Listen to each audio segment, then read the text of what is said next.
Hey, Lee Wolf here. Welcome to Gameface Monday. As always, I have Mr. Richie Bello at my side.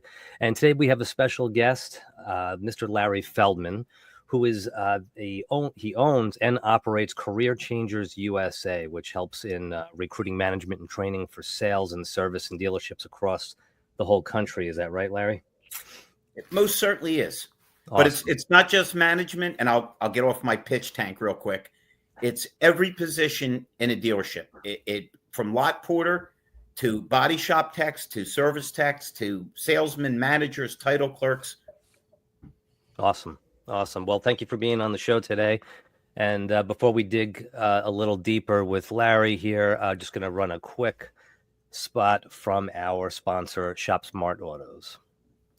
So here you can see an example of your VIN retention report. Right at the top, you're going to see the total VINs you sold over a period of time. You're going to see the sales that you retained. You're going to see the VINs that ended up going on the market elsewhere. You could see it broken out by month. And it's really going to give you a good picture of how your retention situation is going. As you move on, these are your past VINs sold relisted in the last year.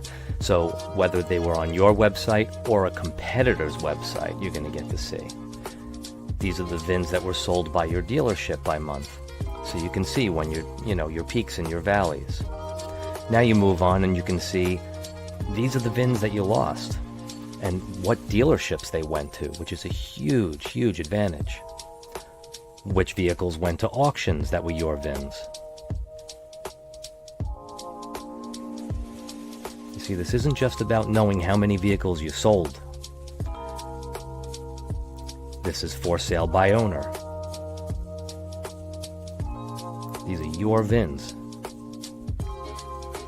These are the models that you lost. So now you can see which vehicles, why are we losing so many souls and so many sportages as compared to other vehicles? And then you have the positive side. These are the ones that you retained.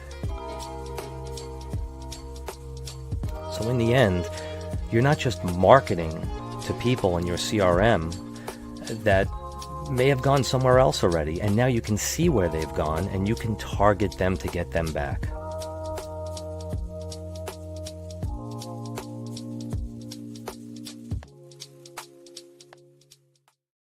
All right, so that's our VIN retention report from Shop Smart Autos, and I think it's definitely going to be a topic that connects directly with Career Changers USA, but we'll get more into that in a little bit. So Larry, tell us a little bit about yourself. I know keynote speaker. I know you're a leader in the auto warranty sector. You're an award-winning salesperson, and now here we are with Career Changers USA. So tell us a little bit about how you went from all of that to where you are now. But as far as all that award stuff and special stuff, is there a chance, Lee, you could talk to my wife? I don't think I'm so special around the household these days. I don't know. Seem to be the garbage guy and get hollered at a lot. Yeah. And car salesmen don't need to get hollered at any more than they've already been hollered at. We're already battling the perception. All right, really simply, when I was involved in a dealership partner, when we sold the dealership, I did somebody a favor. Gentlemen, be very careful about doing people favors. Always tends to bite in the butt. In this case, it was with recruiting and training, and I didn't quite like the way they were doing it. And I thought, heck, I've never been to a 20 group where they didn't need people or proper training. And this was, I'm going back 12, 13 years. The problem's more acute now. So I started my own company. For 4 years, I sales, trained, and recruited. I had a lot of fun. I made a lot of friends, made some money. And a dealer in Florida said to me, Larry, this is really interesting. We had a manager's meeting and we have 20 salespeople. You found, hired, and trained 15 of them. But what's really cool is the top 10 are all your guys. Can you find service people? So, of course, I lied and said, sure. What was I going to say? No, I can't. Oh, no problem. Yeah. And that was now 9 years ago. And now I'm in California. I'm in the Midwest. I'm in Florida. I just got a tech for a dealership group in Canada. I just find any position you could possibly imagine at a car dealership. And I offer training that's fun and engaging. I don't like to bore anybody. and I like to make sure I personalize it. And that's basically it, you know. Awesome. Oh, and one other thing, which we could teach everybody younger than us, I'm accessible. Rich Bello will tell you he calls 12 million people, none of them answer him. Me, he calls, he gets an answer, and if he gets supposed to get a call back, he does. You shouldn't get a medal for answering your phone and writing things down, but in our demented society, it's apparently become an attribute. Yeah. I can't get my teenagers to pick up. Can we get him on the call? Because I understand Richie Bello is very persuasive. Yes. Rich, you got a tall order. You got to convince his kids and my wife. This might be an interesting show. Well, you know, I have a partner that's very young. He's a marketer. He's a young kid. I call him, and his phone goes to voicemail. And I mean, wait a minute. You're ahead of the game if he actually has voicemail set up. Yeah. Yeah. I mean, I get Rich. I don't mean to be rude. I get hundreds. I'm not exaggerating. Hundreds of calls a day because we're everywhere. right. Or emails.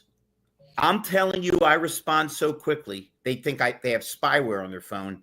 And the percentage of people that actually answer their phone when they applied for a job is maybe 2 or 3%. And the amount that don't have voicemail set up, or it's full. Maybe I'm crazy. Maybe I'm just a dinosaur. But how the heck can you not be accessible in a world where, and what an advantage it is in a world where nobody's accessible. Right. Lee, I get guys that get me work, guys like you, like Richie, good people. And one of the hooks they say is the guy answers his phone. Again, you shouldn't get a medal for that. But in the real world, who answers their phone these days? Right. You know, Larry, when I was like 24, 25, I had a mentor, Dr. John Menard. Wait a minute. We're not going back to Civil War days. Lee told me there would be an He told me, if you really want to grow in this business, be accessible.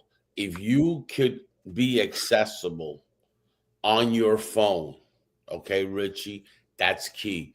And you know what? Since I'm 25 or 26, my whole life, I've made sure that that's one thing that I am. And when I follow people up and then they call me back, I can follow back up. That doesn't happen today, by the way. Richie, our mindset has completely changed. Right. Lee, when we were kids, remember when the phone rang in the house, everybody ran to see who was on the phone? Oh, right. We were fighting over it. We were fighting. Yeah. Right. Not quite the case right now, my friend. Yeah. No, absolutely not. Larry, I walked into dealerships all the time, and I'm going to mention this. And I had a show that I mentioned this with Rebecca Churchill, right? And let me just share something with you. I'm going to take you back to COVID. I was in Orlando, right? At the time, I had a Suburban, okay? And it was brand new. It was maybe 8-9 months old. The fuel injector goes on it. So I go to the store in Orlando, to a Chevrolet store. So I was with one of my friends there, Arthur Early, which worked with me at Shop Smart and all that. And he's a personal friend of mine. So in the showroom, I hear a gentleman that was probably 50 years old. He's looking at a black brand new Suburban. At the time, it was 90 grand. This kid that's 19 years old across the showroom, when the guy says, does anybody know what this is? Yes, it's 12,000 over list, and that's the only black Suburban there is. Now watch. This guy was either a doctor or worked in the medical field, because he got in his car. He was driving a BMW 6X, those trucks, okay? Gets out of the car, opens up and puts this white thing on it. Says, this guy's got to be a doctor, works in the medical field, with a little badge. And I couldn't see if he was a doctor or what, but I says, wow. And this is the problem that these dealers had. You know, in 2021, it was party time in the car business. Those people that were in it are not in it no more. now it's the grind. Those lay down kids that were there that were just order takers, they're not there no more. They're gone. I talked to Fran Taylor the other day. They're gone. Richie, half the people are gone. Okay, Fran, tell me. Okay. I've been to Fran's workshops maybe 5 times in my life. Let me tell you this. The grind is back on. For you to retain, and I have a retention analytical tool that I share with people, vendors that do retention for dealerships, DMS, marketing, video guys, whoever. They use my tool to help the retention. It's the most important thing. I was having a conversation a couple of days ago with somebody about you, and I says, you cannot retain a customer if you don't retain your employees. So I have Mr. Larry going on my show on Monday, and it's unbelievable because I looked at him, I took a deep, I've been following you for quite some time. I've heard about you from different people and all that. But you have a really good product to retain those employees. Without the retention of employees, you're not going to retain customers. However, Richie, when you retain employees, you got my brain working. All 3 of us know how to use navigation systems. We're not as good as a 10-year-old because we didn't grow up in a digital age. Right. If you don't put in the coordinates, you're never getting there. It doesn't matter how good the navigation system is. And the thing that a Lee Wolf knows and a Richie Bello knows, and that I know, is it's not about the deal. It's about the deals after the deal. I wrote a book called Inner Moron Demons: How to Avoid Them and How to Live Your Best Life. If you guys send me your info, I'll mail you a copy, or if you're in a hurry, you can go to Amazon. But one of the lines I have in there that I'm proud of is they're not customers are not annoyances, they're annuities. Most of the people I worked with and Richie worked with, and I bet you work with, Lee, when a car would pull up, they'd be like, what the hell do they want? Well, maybe they're here to buy a car since it's a car dealership. But when you're excited to see people, when you can't wait to get to them, and when you understand that if you treat them right, is there anything on earth better than word of mouth? When somebody says, go see this guy, go talk to that guy. So it's so simple. It's like everything else in life. If you know where you're going and you're willing to do what it takes in a consistent fashion and you're smiling, you own the world. Because I don't mean to be overly controversial on a fine show like this, but I'm convinced half the country is not too bright and they're a little too grumpy. So just imagine what happens if you're smiling and you're relatively bright. Right. Yeah. Absolutely. Larry, I'm going to share something with you. The reason that I came up with ShopSmart, everybody thought it was a third-party lead. Ha, ha, ha. Richie Bell's doing a third-party lead. No. I started a third-party lead to see what the problem with retention is for dealerships. Here's why I developed this retention tool. I posted something yesterday about 19%. 6 years ago, Amazon went to the OEMs, okay? Do you know why he didn't get what he was looking for?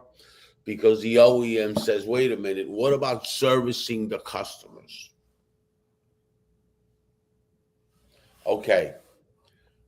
Now he's got something. He already started with being like an eBay platform. Let me tell you something. Dealers are going to be out of the game. The local economy is going to disappear because every time a dealership goes underwater, let me take you back to 07 and 08, the local economy was destroyed. Right. There's 140 employees on a dealership that delivers 160 cars. Okay, dealers, you're not paying attention to your retention. You're not getting people like Larry, hiring him and retaining your employees, not putting a process in to retain your employees. Let me take you somewhere. I'm going to take you to the Mercedes-Benz at Smithtown. Mr. Pizzetta passed away. His daughter has the same thing. Nancy retains her employees, people there for 30 years. A general manager, 35 years. They retain their employees. That's why it's the #1 store in retention. Okay, a person like Larry, you need to hire on a retainer so he can inspect why every time you lose somebody, so he can fix it. Okay, there's a lot of tools out there, Mr. Dealer, for you to retain the system. I didn't get the information of this data to hurt the dealer. I send it to one of my friends in the dealer space for 30 years. He thinks, oh, are you giving this to consumers now? I'm doing this to help the dealership, okay? Forget about the ego that you think you're doing so great. I'm doing this to help you not go out of business, because when you do go out of business, I'm part of a couple of different businesses, like 2 catering halls. My local economy is going to go out of business. People are not going to get married. People are not going to do Christmas parties. You got to understand something. I'm not into the Amazon thing. I'm not into the online thing, because I know that the local economy is going to get hurt. And now let me take you to 08, when 35% out here in Long Island, a lot of Ford dealerships went under. You know what the local economy was like? Yeah, crater. Now dealers are not paying attention to this retention. They're going to be out of the game. It was great 25 years ago when there was no such thing as an Amazon. It ain't so great now, because you got somebody pitching the OEMs consistently. I can do it. And he's right. He could. And at this point, looking at the numbers, who cares about servicing a car? The OEM does it. The OEM's not going to risk they're losing with no retention, and the average cost to deliver a car is $705. That's because Nebraska's included. But if you take New York, if you take the New York market, Long Island, and the metro area, you're looking at $1,200, $1,250 in Long Island, $1,400 in the boroughs.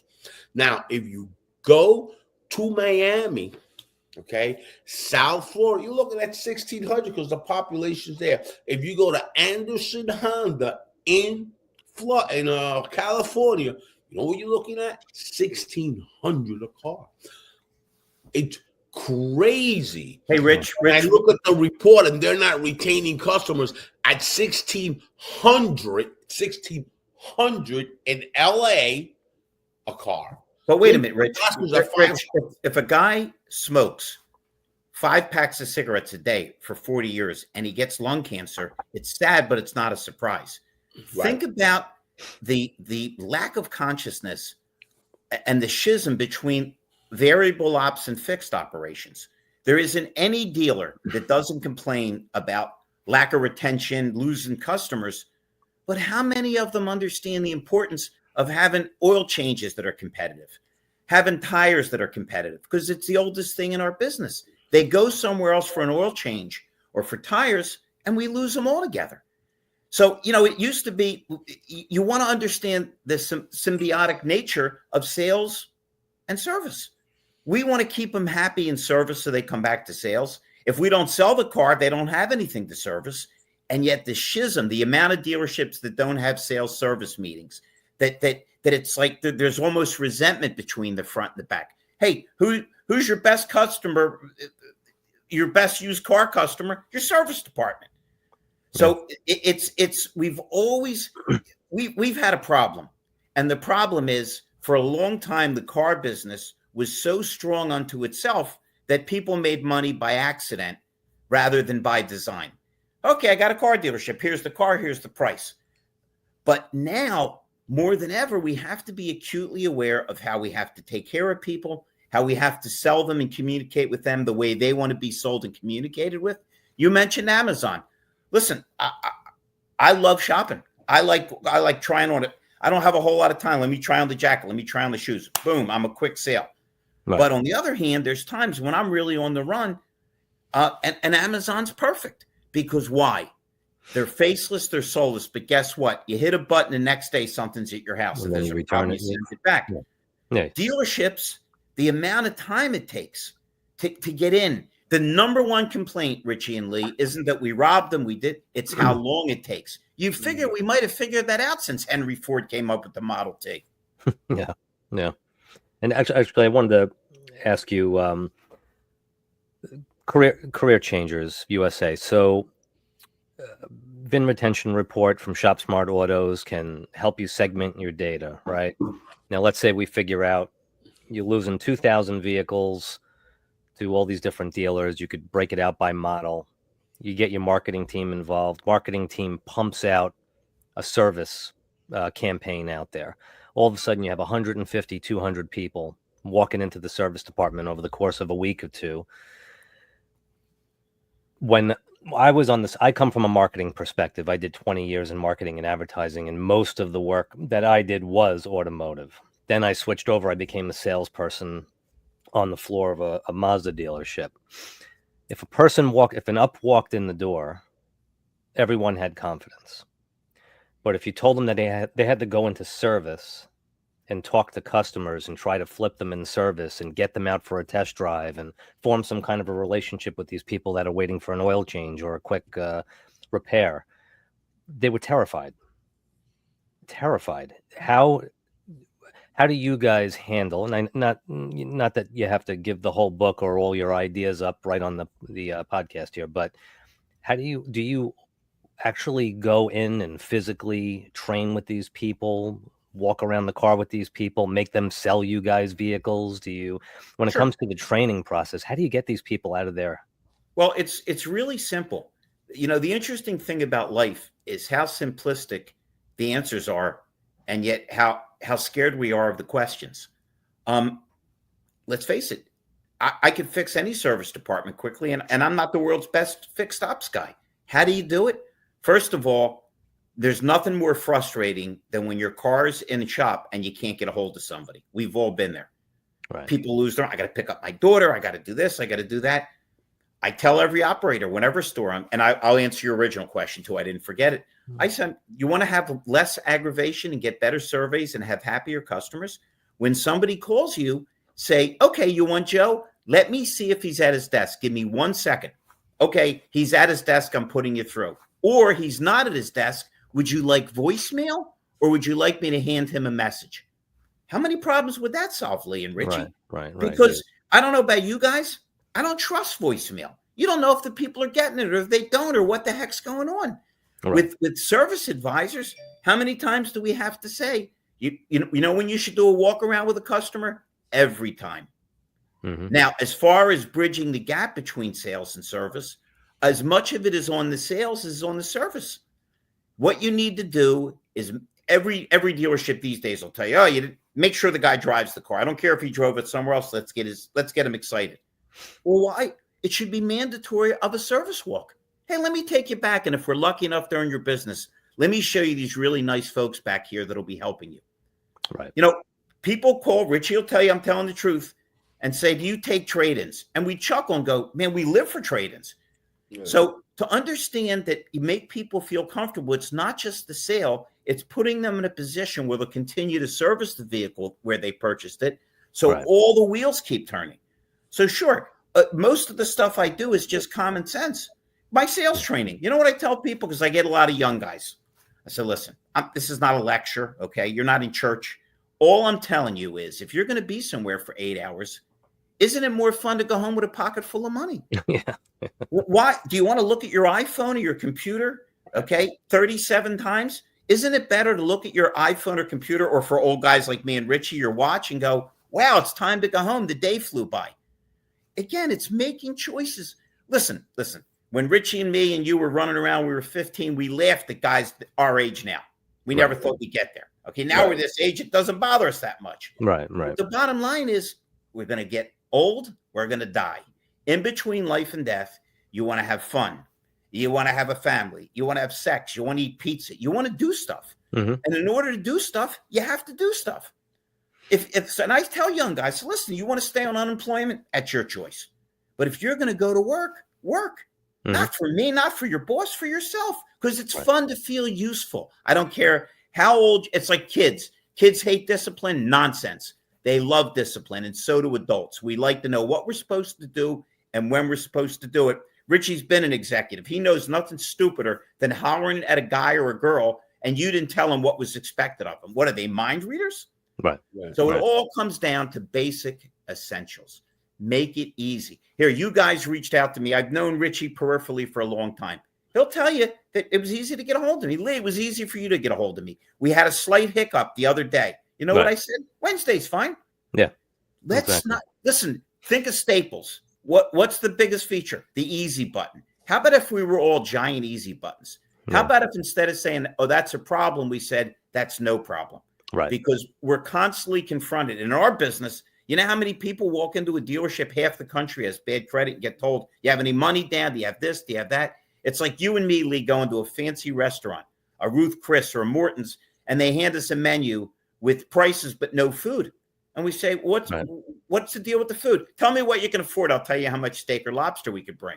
Right. You're laughing, but isn't that what people do? No, absolutely. So if we just get back to common sense principles, okay?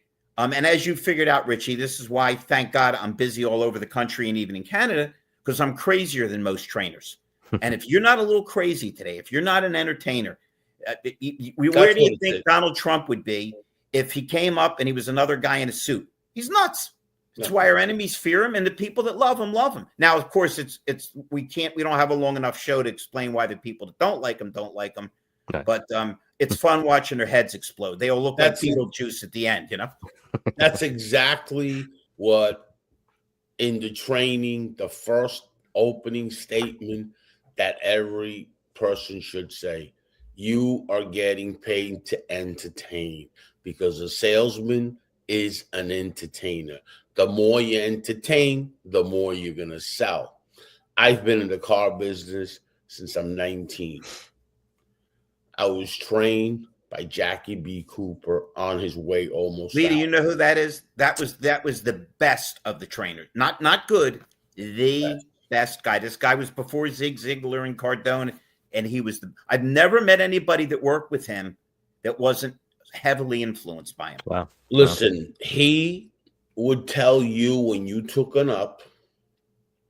I says, listen to me. For you to train me, you gotta know how to sell. I'm not interested in going to the conference room and you giving me a whole show. That's not how he trained. He said, first pencil, go out there. When that customer tells you no, Richie, you come back to me. I'll sell you. I was a top salesman at International Honda, okay? John Lindsay. That's what I did, Jackie B. Cooper, okay? He came in and wrapped up a deal right in front of my eyes. Then I went to the conference room. Then I got trained. Until then, I was not getting trained because I came from the school with, oh, really? Okay, yeah, you're going to show me how to sell. Why don't you take the up and you show me how to sell? Go ahead, okay? That's how I believed it because I was young. Wait a minute. Let's dig into what you just said. What you said is he had to have credibility with you before you would respect him. Yeah. But let's do a flow through. Isn't the lesson there is we need to have credibility with our customers? They have to believe what we say. We have to look them in the eye. Right. Richie, don't laugh at me. Do you see what I'm carrying here? 3x5 card. Richie, all car guys, Lee, have a memory like an elephant. Right. We can't tell you what we had for lunch, but we can tell you the color of the Cutlass we traded 11 years ago on a rainy Tuesday. Correct. Right. I never forget anybody's name, but I act like I'm stupid, and I still to this day teach guys to say, oh, can I write that down? I'm terrible with names. I don't want to forget yours. And if there's 5 people, you write them all down. Yeah. Because we've all been there. People telling you how much they love you, and they forgot your name or they keep calling you the wrong name. Right. Credibility, trust, looking people in the eye, smiling. Again, this should not be hard to do, but it's impossible. Lee, tell me the last time you didn't laugh your butt off, okay? Because I can tell already you're a good guy, and Richie told me all about you. The last time you were in a restaurant or a pizzeria and you saw 4 people at dinner and all 4 of them were on their phones. Why even bother going out? Order a pizza in. Worse. Just save car fare. It's the worst. I always make the family stop and look around the restaurant, and I go, look at this. They're all disconnected. Yeah, it's unbelievable. Oh. Richie, Lee's figuring out I have no problem entertaining people by now. He's just going to text me and say, what meds are you on? None. It's natural. You know, Larry, I had a a very good friend of mine that is a lot like you. His name is David Cohen. David Cohen passed away. David Cohen was 98 years old. He was part of the Barron. He was the cousin of the Barron family, which was David Barron. He's gone too, but Ronnie Barron and all that. David Cohen had CompuLeases, this machine that was lease. You know, you would put in a car and it would spit out like Lease Star, right? It would spit out the best. And he was just like you. Personality wise, everything. He was a really good friend of mine. When I came to Long Island, I'm originally from Jersey. I was in Houston in a mission because at the time I was with the Nicholson Group, and I came to Long Island, and he was a Richie. Did you really need to tell us you were from New Jersey?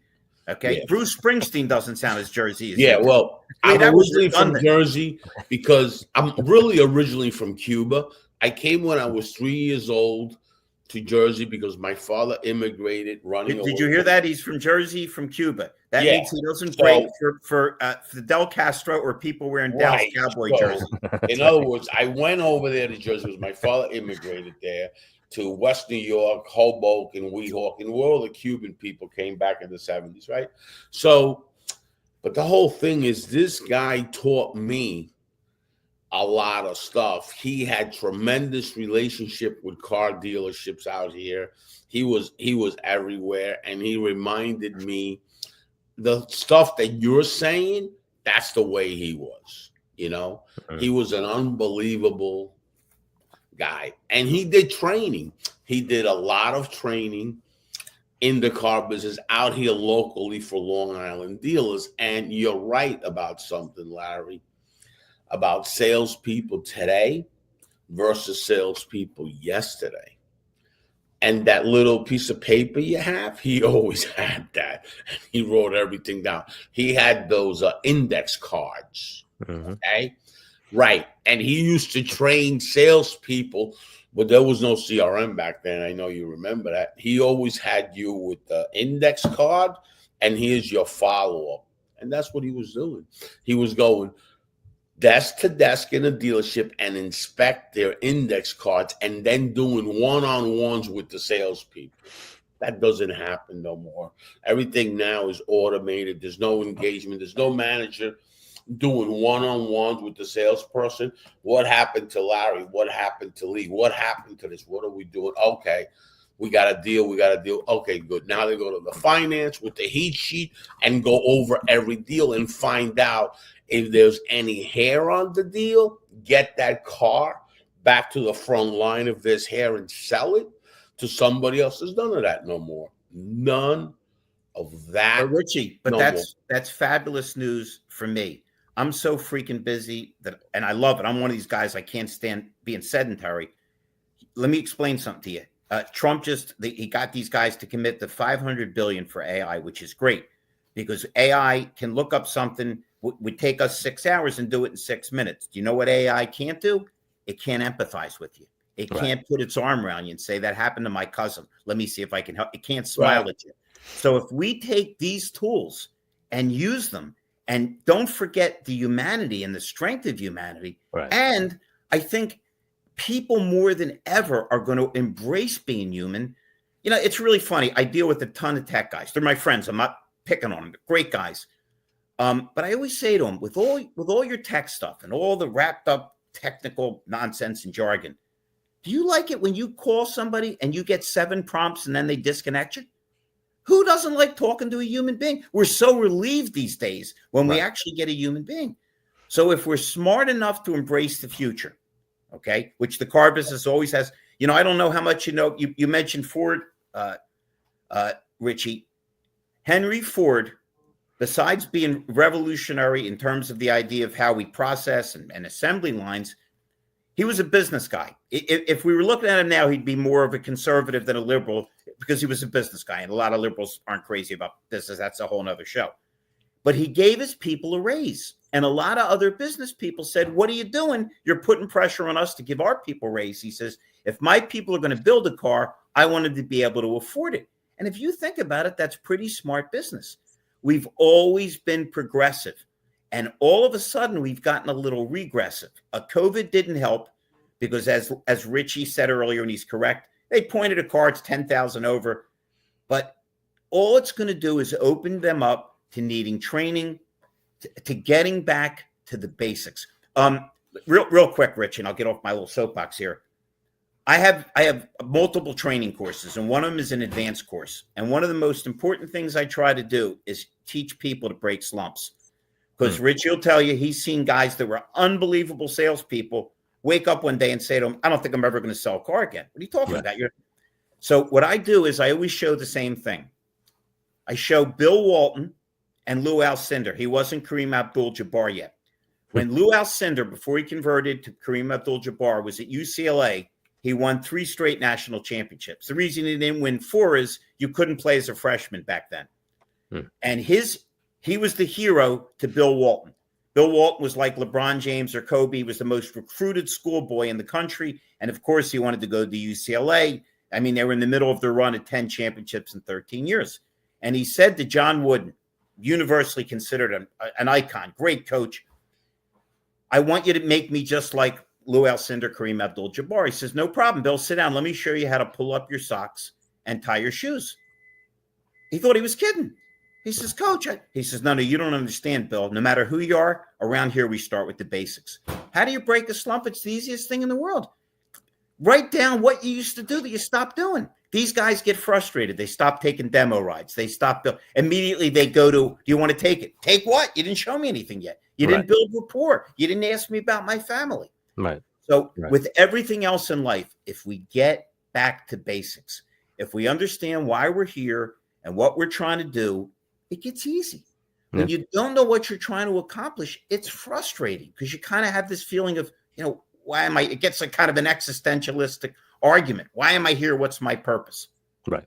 Yeah, absolutely. See that, Richie? We threw in existentialism and Henry Ford. It's amazing what I can do with a little bit of iced tea. I'm going to tell you something. Like, if you talk about Henry Ford, he was such a good business person that Ralph Lawrence Polk, okay, at R.O. Polk and Company, 138, 140-year-old company, grandkid Stephen Polk, he was the one that talked to Ralph Lawrence Polk and came up with a directory, write down everything. He was a brain, that guy. He was unbelievable. He put so many people in business. James Cox, also the founder of Cox Automotive, also communications, because he had the communication, the data. He had it all wrapped up today. Cox Automotive is where it's at because of that relationship. Let me just share something with you.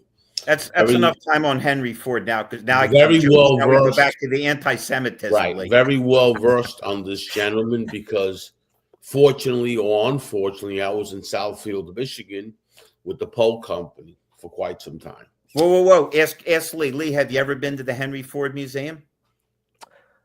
No, not the Henry Ford Museum. It has the Lincoln that Kennedy was riding in when he was assassinated. It's got one of the first computers. Richie will tell you, I'm not fibbing to you. It's like 3 blocks long. Wow. It's the old crazy thing that we got more information on our phone than they had when they put the man up in space in June of '69. Wow. Richie, I'm sorry. The guy put the wood. He had so much wood for the cars that it was not even funny. He was a great business person. Let's talk about the salesman's blues. Okay. The training that you just talked about, very well versed with it, because every salesman, every good salesman has the salesman blues because we all question ourselves. One of the things that throughout the years I've learned how to deal with the salesman blues is have a conversation, whether it's with myself or a customer or whatever. What is marketing? A conversation, period. What is selling? A conversation. If you ain't having conversations, you're not moving forward. When I was selling cars, the conversation I would start is, I couldn't sell. I used to go to the service department and just talk to people all day long in service, right? And that's how you get rid of a salesman's blues. Conversations with people, whether it's with yourself. Sometimes I have conversations with myself. Lee watches me all day long. I start talking to myself and I get out of that problem. It works for me. It might not work for everybody. And I learned that a very long time ago, again, with Jackie B. Cooper. Have conversations.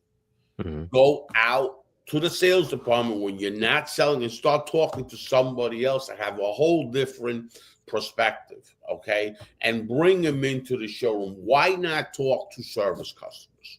Salespeople don't talk to, oh, he's in service. Okay. Well, you know what? He was a new car customer and a used car customer at one time. Maybe if you get up and start talking to him, he might not buy a car from you, but I tell you what he will do. He'll start bringing you a referral. What Richie, about Richie, do you have trade in any the idea? car? Wait, Rich, do you have any idea how many people say to me, where can I get more business? And I say, when was the last time you were in service in the morning? Yeah, right. Oh, about 9 years. All right. Well, you got people there that are customers. They're already here.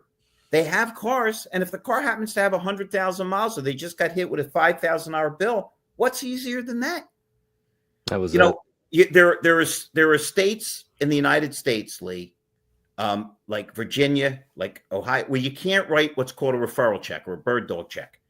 But in New York, New Jersey, Pennsylvania, Florida, how can you ever not be busy? If you can give somebody $100 for sending somebody in, do you know who wants that 100, gentlemen? Everybody on earth. Yeah. Wealthy people drive their Bentleys across town to save 3 cents on a gallon of gas. right. But the tools are all there for us. But once again, what's your mission statement? What is your plan? I cannot operate. Don't laugh at me, guys. I cannot operate unless I do a things to do sheet the night before. I already had you on my sheet 2 days ago when you told me. Yeah. Can't operate. Yeah. But talk to people younger than us and even people our age that aren't focused. You've got to have a plan. Now, you may deviate from the plan, but how great is it that you can go back to what you originally planned to see if you have to follow up, if you have to change course? Again, I think getting back to the basics, being simplistic about it, being excited. Just the fact that the great Einstein quote, he says, there's two kinds of people that think everything is a miracle and people think that nothing is a miracle. You're going to do better in life. Forget about sales, just in life in general. If you get up in the morning and say, boy, everything's great, I'm excited. And if it's bad, I know it'll pass and it'll just make you appreciate how much more appreciate how good things can be. Right. None of this is really complicated. We've always been, as a species, our own worst enemy. We develop these crazy, stupid habits, and then we rationalize them. And I don't know about you. Richie, I just met with a group of guys. I won't say we're great guys. Thank God I made them all better. But it was like, well, listen, forget that you're not 12. You still got to do videos every day. And I grabbed my phone and said, look how simple this is. But when they say to you, yeah, I know I should do videos, I know I should go back to service, what the hell are you waiting for? Right. Yeah. Larry, when I got to Long Island, I was a general manager for Apple Honda. Really, I wasn't. I was just sent here from the Nicholson Group, so I had to get the title. Okay. Let me just share something with you. In the service department, the owner, you will never get my salespeople to talk to service customers. Yeah, I've been there. The first thing that you should never do, and that's when I knew he was weak, is put a challenge in somebody's head. Because when you put a challenge in somebody's head, they're going to accept it. So you know what I did? I went to the service managers. How many ROs do you do a day? About 200, 250. He ran right away. What is this guy? He wants to know how many ROs. You know why I wanted to know how many ROs? Because I would put 5 feature cars and I would print out 250 flyers at ridiculous numbers on the used cars, what a break even was to my old age inventory. Break even, I would lose 1,000. Now I put the customer to walk in with that flyer and say, is this a real deal? I did that for a year. Put ridiculous number. We sold so much old inventory because I was proactive. Okay. Right. If I know exactly what's wrong with it, I can fix it. I can't fix it if I'm blind. Not knowing is like not seeing. It's the same thing. Okay. And Richie, the So, marketing you did was brilliant. I went to my wife loves yard sales. I hate them, but we're at this yard sale and I see a record. I had to buy it. It was like one of those. It looked like it's from 1953. It was like how to sell anybody everything. Okay, hey, maybe I'll pick something up. And one thing that I loved that the guy said, he said, if you have a delicatessen on a corner for 30 years and one day you put a barber pole out front, somebody's going to poke their head and say, do you give haircuts here? Again, it's not putting out who. And now, see, I didn't have this advantage. Richie didn't have it. We didn't have social media. Can you imagine, Richie, what you and I would have done with Facebook and Instagram and X, and Twitter? Oh, It'd be we'd have people lined up around the block twice. We did it just by letting people know who we were. And hey, bring me somebody and I'll take great care of them. And there's 100 in it for you. Yeah. And Larry, I don't consider myself a marketer. I consider myself a professional salesperson. I didn't do it because I had a marketing idea. I did it because the owner told me, my salespeople, you can never get them to talk to service customers. Oh, okay. Let me think about this. There is nothing I can't do, Larry. Nothing. So I says, let me find out how many ROs this guy writes a day.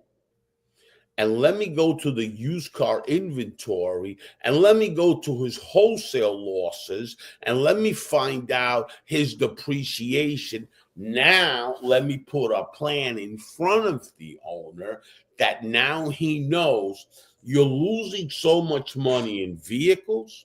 Your write-downs are ridiculous at the beginning of the year. Okay, you're in an accounting process of 5-0. Okay, LIFO, you got a big problem with this inventory. Your average day is 275. Here's my plan. Oh, I love it, Richie. Bang. Okay. It wasn't marketing. It was I did all my numbers from here, from there. In today's world with these DMS marketers, there's CDPs and all that. Oh, okay. So you guys have CDPs. You're building this. Larry Bruce is one of the best guys that I know. What happens when that customer comes into the showroom? Where is the most customers coming into a dealership? In service every day. I'm saying to myself, these guys are really good at what they do.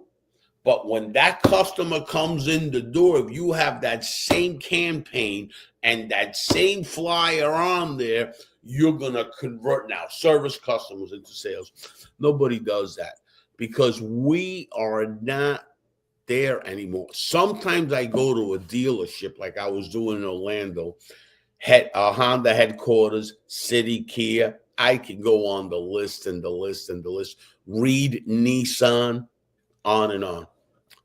Do you know that I go to service and I just wander in the showroom and I wait 20 minutes and nobody even asks me my name? They see me that I come through service and that's it. Now, if you go through the showroom, yes, you get meet, greet, and all that. But what happens to our service customers? You know, what about that? How do you think they became service customers? Because they were a new car customer at one time. We're not being proactive as managers, as dealers, as whatever you want to call us. Everything starts in that sales department and everything starts all over again in the service department. You're getting 250 ROs a day in your service department. Wow. That's your opportunity. Instead of spending right now, it's $1,200, $1,400 a car delivered in New York. Anderson Honda, forget about it where he's at. Forget about it. Miami, I mean, it's crazy what you're spending a car. Why not do that and give that information to the customer? Even if it's a digital, today it would be a digital banner of saying your feature cars. You put a TV digitally, boom, and that's it. I mean, give me a break. You know? And you know what that costs you? Nothing. Exactly. And you're promoting it in your service department, in the waiting room, 5 feature vehicles. Years ago, I was at Penske Automotive when I was a consultant in LA in Largo, Toyota. I saw something there. You know what I saw there? I saw a television that did not broadcast news, that had a loop of somebody showing a car demonstration. Oh, I brought that idea to Major World. This was back in the day when everybody would put the news up everywhere. And okay, Bruce Bendel right away did that. I like that idea. You know what a good consultant is? Gets a good point and brings it somewhere else. That's what a good consultant is. And that's what I did. I brought that idea that I saw the loop of cars, right? They put that everywhere, in service everywhere. Why not have videos about cars, about somebody demoing cars? Right. You know, the feel of the wheel makes the deal. You know, these dealers are missing. They're not being proactive. Proactive means we got this. Let's go. The retention now is terrible. There's actual dealerships that are losing 368 cars to private sellers a year. Do you know what that is? That's $500,000 in fix ops right off the bat. Wait, hold on a minute. That's $5,000 a car that you're losing. Okay? You're looking at $3.5 million just by you looking at something. So don't fix it 100%, but if you put that at 5%, you're making more money. Everything's a percentage. Just look at that and increase it by 4 or 5% in each department. Why wouldn't you do that? Why wouldn't the VIN retention become a powerful tool to a dealer instead of them being like, well, you know, the ego. Listen to me. You got a problem. Here's the data for free.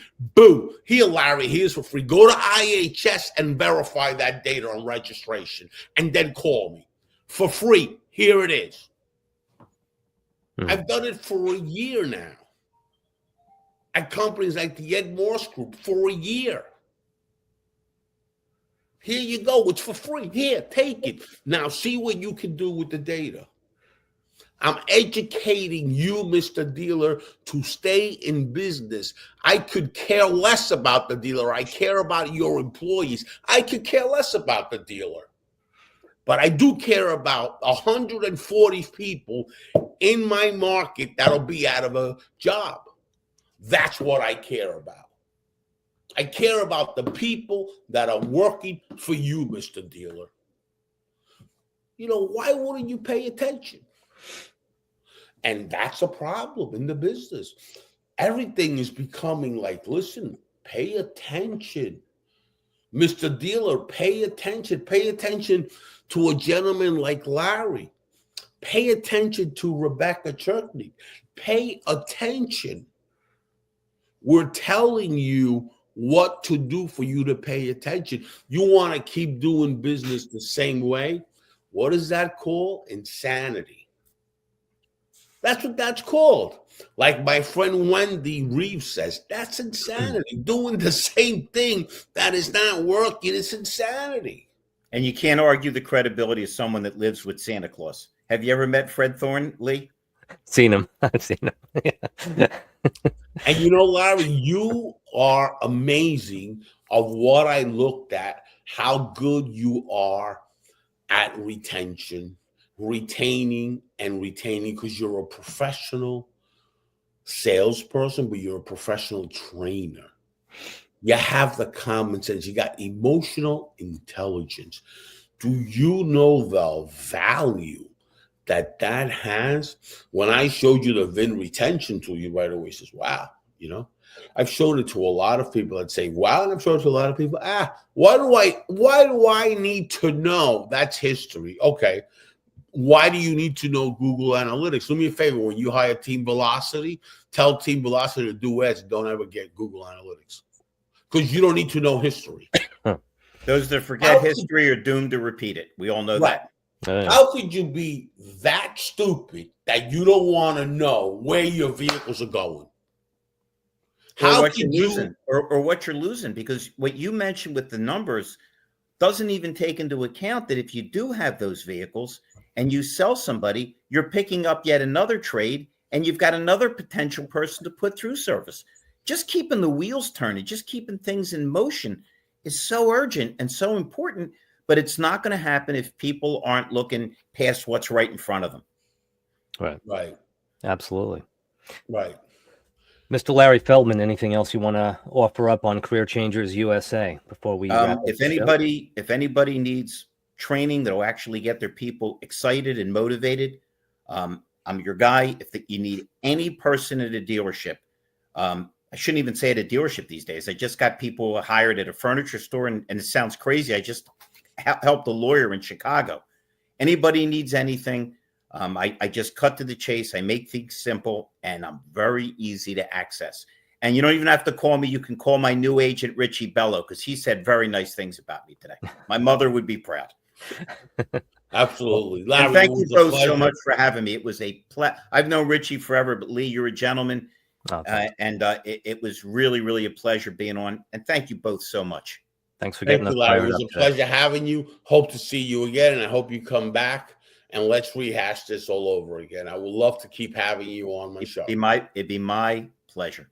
Thank you so much. Thank you so much.